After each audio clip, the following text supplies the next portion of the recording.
చేశారా మీరు? కనీసం నువ్వు పరామర్శించావా? నీకు జాలి ఉందా? నీకు కరుణ ఉందా? నీకు దయ ఉందా?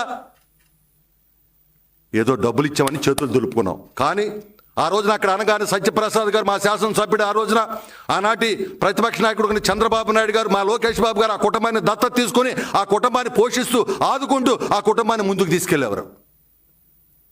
తోట చంద్రని ఎంత ఘోరంగా కోత కోసావు. ఈ విధంగా మమ్మల్ని బీసీలని కోత కోసారు. అంతేకాదు ఎస్సీ, బీసీ, ఎస్టీ, మైనార్టీ వర్గాలకు చెందినటువంటి 1,50,000 కోట్ల రూపాయల నిధులు దారి మళ్ళీ ఇచ్చారు. 33 బీసీ పథకాలు రద్దు చేశారు, 27 ఎస్సీ పథకాలు రద్దు చేశారు, ఎస్టీ పథకాలు రద్దు చేశారు, మైనార్టీ పథకాలు రద్దు చేశారు. ఇన్ని చేసి ప్రజలందరూ కూడా నువ్వు పనికిరావు, ఈ వ్యవస్థలో ఈ సమాజంలో నువ్వు ఉండటానికి లేదు, నిన్ను దూరంగా తరిమి కొట్టాలని చెప్పి నీకు 11 సీట్లు ఇస్తే ఇవాళ మా గీత కార్మికులు నోట్లో మట్టి కొట్టాలని చూస్తావా? జగన్ రెడ్డి, మేము మా బీసీలు మీరు ఏదైతే మా మీద కక్ష సాధిస్తున్నారో గతంలోనే మేము